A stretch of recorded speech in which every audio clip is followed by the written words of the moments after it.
Maraming Pilipino ang umaasa sa libreng gamot, libreng check-up at libreng pa-ospital. Kaya naman malaking bagay po ang pagpapalakas talaga ng universal healthcare sa bansa. Lalo ngayon na may banta ng mga sakit dahil sa mga pag-ulan at pagbaha kamakailan. Para pag-usapan, kasama po natin mismo dito sa studio ang bagong talagang kalihim ng Department of Health, Secretary Edwin Mercado. Thank you for coming. Secretary na ang tawag ko. Last time na magkita po tayo, Sec, President.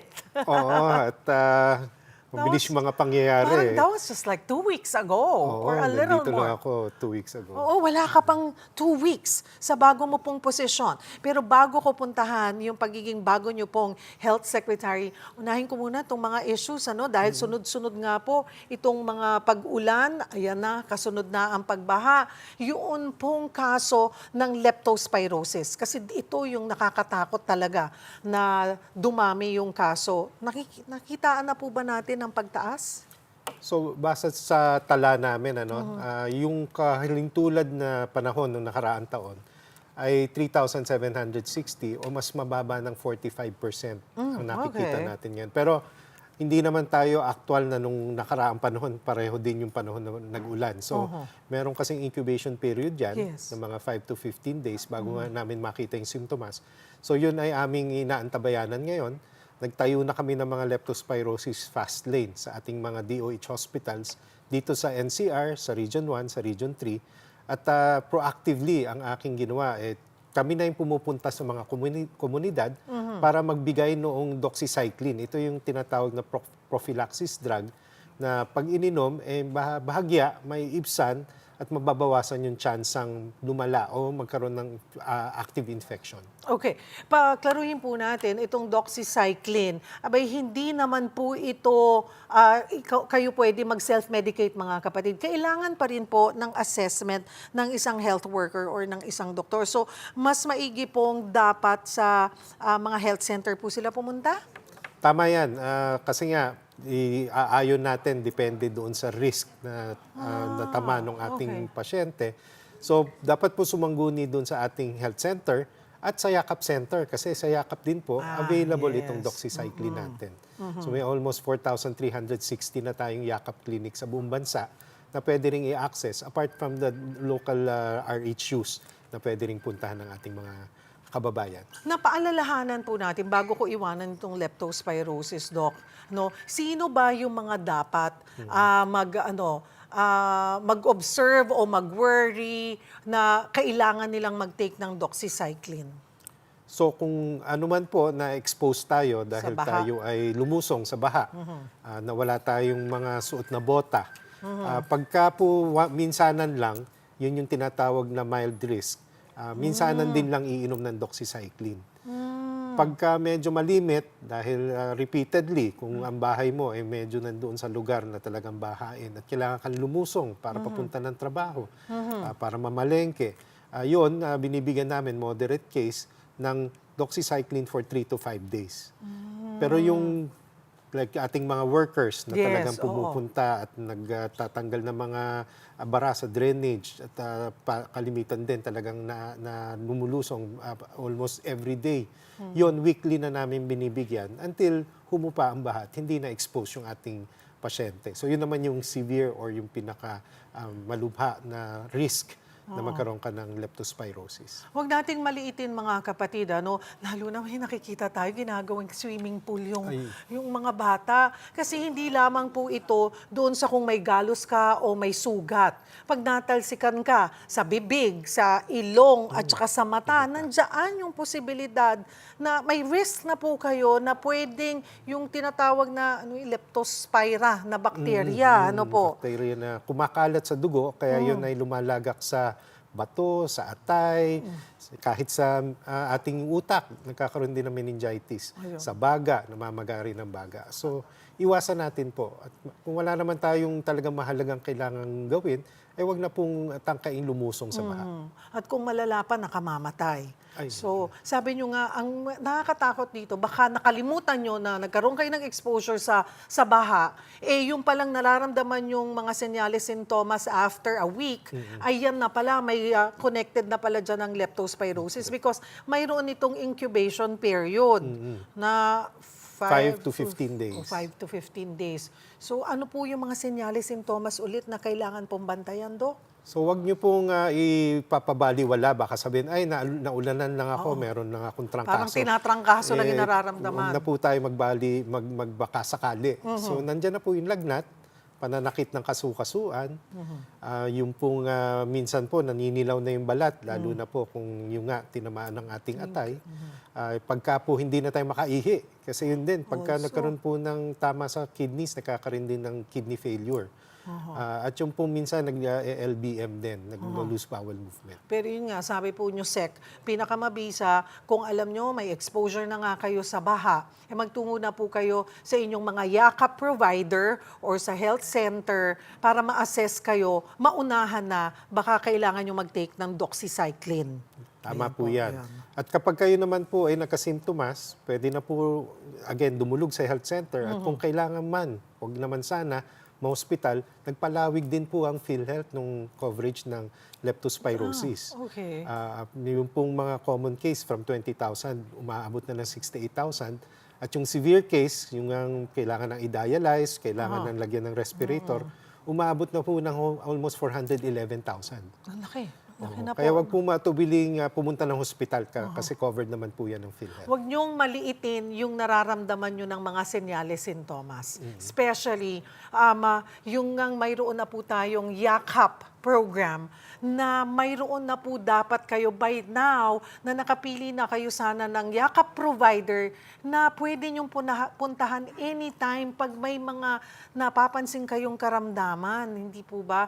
How many clinics do we have now? 4,000 About plus? 4,368 or 4,070. Hindi lamang symptoms ng leptospirosis ang pwede nyo idulog. Ano pa bang mga sakit, Sec, ang binabantayan ngayon ng DOH na posibleng tumaas ang cases pag ganito po ang panahon? So, pangalawa dyan, yung gastroenteritis. Kasi nga, pati yung ating pinagkukunan ng tubig na iinumin, may pwedeng na na laninan nung dumi galing sa baha. So, pinapaalalahanan po natin na doon po sa mga nalulubog yung kanilang mga pumps at saka yung mga tubo ng tubig, ay pinakukuluan ang kanilang tubig bago po inumin. Meron din pong nabibiling, nakukuha sa amin actually, na chlorine tablets na pwede rin pong ilagay doon sa ating mga tubig para tiyak pong nalilinis. Okay. So yun pong gastroenteritis, yung sakit po sa balat, lalo na po pagka nababad yun, nagkakaalipungan, nagkakaroon po ng galis, so yun po ay kailangan ding bantayan. At lalo na po yung mga pagkatapos pong may mga tumitining na pools of tubig na kung saan namamahay po yung kitikite, pinagmumula naman po ng dengue. Oo. So yan po yung mga kasong dapat natin. Halos pare-pareho yan ng sinyalis, sintomas, parang tinatrangkaso. Diba? Wag po nating maliitin dahil po nakamamatay ang mga sakit na ito. Mas malaki po ang responsibilidad nyo ngayon. Sabi ko nga, 2 weeks ago, ang focus natin ay yung mga programa, paano papalalawakin ang inyo pong coverage sa PhilHealth. You were president for 18 months. And nakita naman po natin yung pagbabago kung paano mabilis na napalawak. Ngayon, bigger responsibility. You're now the new health secretary. Sabi ko nga, nag-uusap lang po tayo about it. Then parang a day or 2 days after, nakita ko na lang, you're the new health secretary. Kailan nyo po nalaman na kinonsider pala kayong maging health secretary? So, Paano po in-offer sa inyo? Nag-file kasi si ex-Secretary Briggs Pujalte ng resignation for health reasons. Malamang nung nakita nila at mukhang hindi na talaga kakayanin, nag-umpisa na maghanap ng potential na pwedeng kapalit. So, I think malaking factor nga yung nasabi nyo na being the PhilHealth President, nakita naman na meron tayong palaganap at saka naipatupad na mga alituntuning sinasabi ng ating mahal na Pangulo. Lalo na po nung after SONA na nagbigay na ng marching orders. Medyo marami pong nabanggit about health ang ating Pangulo. Kaya talaga pong nung ako po ay kinausap, sabi ko, para ma-execute po bilang isang kawani ng gobyerno, ako naman po hindi umuurong sa mga ganitong pagkakataon. Nung SONA po, parang PhilHealth ang pinakamahabang airtime Doon sa SONA ng Pangulo, siguro doon lumabas na parang, teka, baka mas kailangang may marami pang magawa sa Department of Health. Ano po yung nakikita nyo ang pinakamalaking gap sa pagpapatupad ng universal healthcare? At ano ang una ninyong aayusin? Pero teka, wala pa nga pong 2 weeks. Nag-sync na ba sa inyo? Nakita nyo na ba lahat yung kabuuang sitwasyon ng ating healthcare system at saan po kayo magsisimula? So, napakalaking tungkulin ang inata sa atin ng ating Pangulo. Ang isa lang saving grace, kung you may say it, ang natalaga rin na presidente ng PhilHealth ay isang kaibigan at pareho naman kami nung aming gustong gawin. So yung alignment na yun, napaka-important. So kami ay nag-uusap na, meron na kaming Unified National Agenda for Health o una para sa kalusugan. 5 areas ang aming fino-focus. Kasi hindi naman para ulit kami o mag-umpisa ng panibago kasi may mga naumpisahan na kailangan lang mag-traction. Sabi ko nga parang yung sikat ng araw sa isang makapal na gubat, ang tumatagos konti lang. Para yung pinaka tumatagos hanggang lupa, yun yung nararamdaman ng ating mga kababayan. So kami nag-usap ni Dr. Bev na kami ay maghahawi ng mga dahong nakabara para ang sikat ay umabot hanggang sa lupa. So kasama dyan yung healthy workplace and healthy community. Kami na proactively ang pupunta sa mga paaralan, sa mga pinagtatrabahuhan ng ating mga kababayan, sa mga market association, mga transport association para i-enroll sila sa yakap. Pangalawa ay yung focus to primary care at saka yung specialty care. So yung mga Z-benefit program ng PhilHealth ay dapat merong mga private sector hospital at mga DOH hospital na nagpapatupad. At aayusin natin yung sistema ng pagre-refer. Yun yung una kong ding titingnan. Ang pangatlo ay yung IT o yung pagpa-digitalize para yung ating proseso, lalo na yung front-end process, ay mas bumilis. At ang strengthening din ng mga institutional capacity, which means also engaging our stakeholders, especially our health workforce, na ma-align sila na meron pong mga programa na kung saan po naman ang kanilang kontribusyon ay mapapalaganap pa natin at ma-appreciate natin. Kasama na po dyan yung tinatawag naming task shifting kasi gaya ng ginagawa po sa ibang bansa, mas binibigyan po ng mga role na napaka-importante po yung iba nating health workforce kasi hindi naman kailangan doktor lagi ang nagbibigay. So yan po yung mga task shifting na pwede na yung mga ating mga nurses, barangay health workers, midwives. So yun po ang aming pag-aaralan. Marami-rami po yun. Pero yun nga, napakahalaga na talagang maramdaman hanggang sa grounds. Ano po yun nakikita nyo yung pinakamalaking challenge para maipatupad po itong plano nyo po, well, with the help of Dr. Ho. Ano po? So una yung mindset ng ating kababayan. Kasi kalimitan, pag nagkasakit na, siya lang pumupunta at naghahanap ng clinic. Dapat po baguhin yon para ang ating sistema ay proactive. Pangalawa yung digitalization. Talagang medyo marami rin kailangang i-align ng mga stakeholders. Kasi may iba-iba ring interest at mga iba-iba ring mga gustong protektahan itong ating mga stakeholders. So, kailangan po talaga it's a whole of society approach na tayo ay nakakasundo para may sulong itong universal healthcare.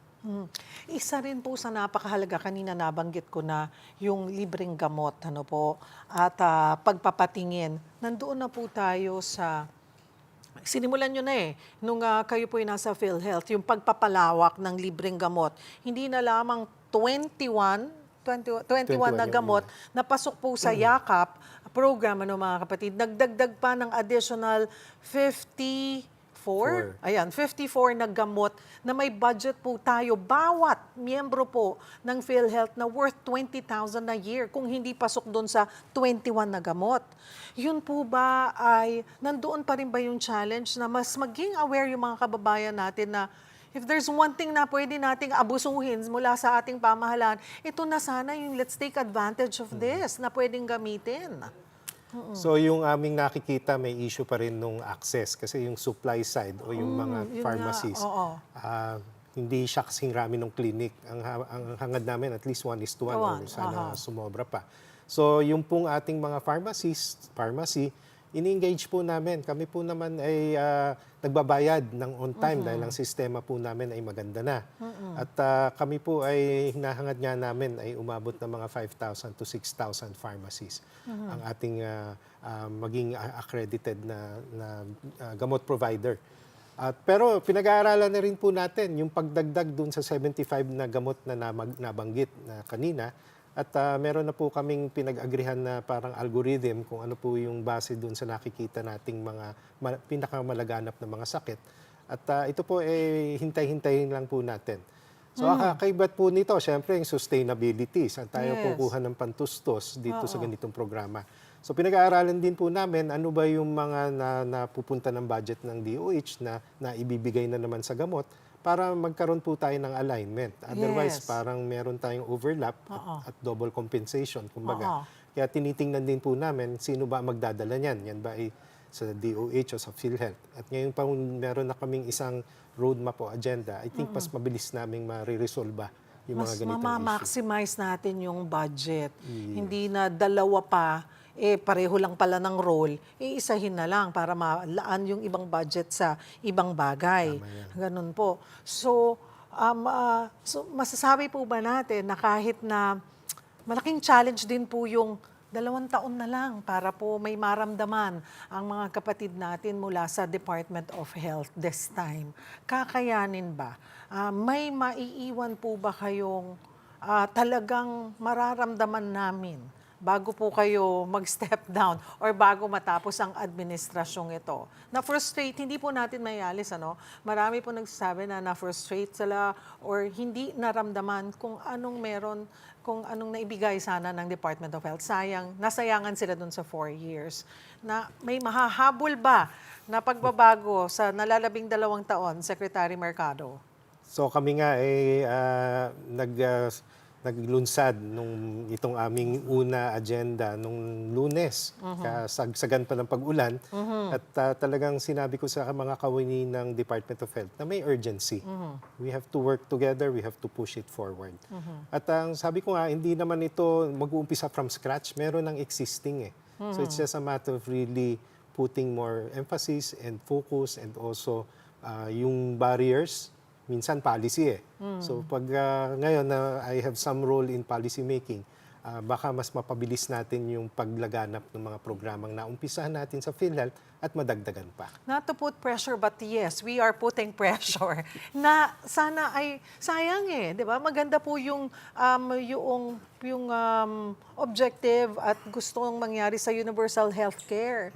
Pero yung implementation, sana mas maramdaman ng mga kapatid natin. Pero hindi nyo rin pwedeng kalimutan na para mas maramdaman ito ng marami nating kababayan, napakahalaga ng role sa ating health system yung ating mga frontliners, yung ating mga doktor, nurse, healthcare workers, lalo na po sa mga probinsya. Marami nag-aalisan ng bansa. So paano nyo rin titignan yung ganyang sitwasyon natin sa bansa po? So yung ating pag-shift ng payment sa mga hospital from dating parang tingi-tingi, mag-shift na tayo to prospective o yung bultuhang payment. And hopefully, kapag nag-align tayo ng efficiency, ang nakikita naming una ay yung performance bonuses ng ating mga kawani. So yun, di-define din namin kung paano kasi medyo may kalituhan din dun sa bandang yun eh. So polisiya lang yun. Tapos kung medyo mas may clear path na ngayon kasi pag pinrofessionalize natin, especially yung operator ka ng isang health network, napakalaking responsibilidad nun at ang tingin ko, maraming maiengganyo dun sa ating mga health workers na magstay dito sa atin dahil may career path na sila. Hindi ka lang talagang taga-deliver ng frontline services, kundi may pag-asang ikaw na yung nagpapatakbo ng buong healthcare system ng isang bayan, isang probinsya, isang region, o national dito sa PGH, sa DOH. DOH po. Isa rin po sa malaking challenge po, mga hospital, regional hospitals or specialty hospitals, ano po. Pero yung more of yung mga nasa liblib na lugar na talagang ang layo nilang kailangang biyahihin para makarating po sila sa isang ospital. Ano po ang plano nyo doon? So ating re-reviewin din, meron na tayong health facility enhancement program nakasaad na yung mga roadmap. Pero aralin muna namin yung inter-referral system kada region. Okay. Kasi parang gagawa ako ng bagong division ngayon ng hospital operations. At saka isang division on inter-health coordination. Parang kalintulad ng One Hospital Command, kung alalahanin natin during COVID, na kung saan merong isang central command na nagsasabi ay sobra-sobra dito, kulang dito, gawa natin ang paraan para ma-distribute natin. Pero kailangan dito yung involvement ng private sector. Kasi kung public lang, parang mabubulunan pa rin. So nag-uumpisa na. Meron na actually mga kumbaga heeding the call na yung mga sobra ng PGH, for example, sinasambut ng mga private hospitals nearby. So gagawin natin mas systematic. Saka meron ding financial incentive yung mga private hospitals. Kakayanin po within 2 years. Kung hindi man buong bansa, at least meron na tayong proof of concept na pwede nang gamitin as a template para mas mailatag at maipatupad sa national. Sec, ano pa po ang bilin sa inyo ng Pangulo? Nang i-offer niya sa inyo na pangunahan ang health department po? Ano pa ang marching orders? So higit pa dun sa, sabi mo nga, maraming airtime na naibigay during SONA. Ay, Yung pala yung kapalit. Maiparamdam talaga. At umabot nga hanggang dun sa kailangang abutin. Hindi lamang yung patak-patak, kundi talagang paabutin natin na yung sikat ng araw ay umabot dun sa forest floor. Siguro po ano po ang ating maiiwan na hindi lang pangako, pero gagawin ng habot ng makakaya para maramdaman po ang serbisyo mula sa Department of Health ng ating mga kababayan. So ang universal healthcare po ay hindi lang naman role ng DOH, hindi po role ng PhilHealth. Lahat po tayo ay may role dito po sa ating UHC program. Ang una po dyan ay yung pananatiling malusog ng ating mga mamamayan. Alam naman po natin ano yung nakakasama sa atin. Kagaya po ng nasabi nyo kanina, nag-swimming pa sa baha. So yun, role natin. Sana naman medyo bigyan natin ng paalala yung ating mga magulang na pinapapayaang maglaro yung mga bata sa baha. Pagka yung ang role naman natin ay tiyakin na malusog tayo, dapat nag-ehersisyo tayo at dapat po kumakain ng tama. At yung pong health-seeking behavior ay pumunta na kaagad, kaya nga kami nga lalapit na para ma-i-enroll na natin sa yakap. Although syempre, iti-train pa rin natin yung yakap doctors on how to really manage the kabuuan ng isang pasyente. So yung pong mga bigyan niyo lang po ako ng konting oras pa dahil kaumpisa ko lang less than 2 weeks ago. Siyempre ayusin po natin yung procurement, yung supply chain. At yun nga, mga hospital ay medyo po re-rendahan natin na ano po ang pwedeng or iga-guide, hindi naman renda. Ga-guide natin paano po mag-operate na mas efficient para po patient-centric o talaga nakatuon doon sa mga kailangan gawin para sa ating pasyente. Good luck po. Salamat. Good luck, Sec. I need that. Good luck po, Sec. Ayun po, maraming salamat po sa inyong oras. Health Secretary Edwin Mercado.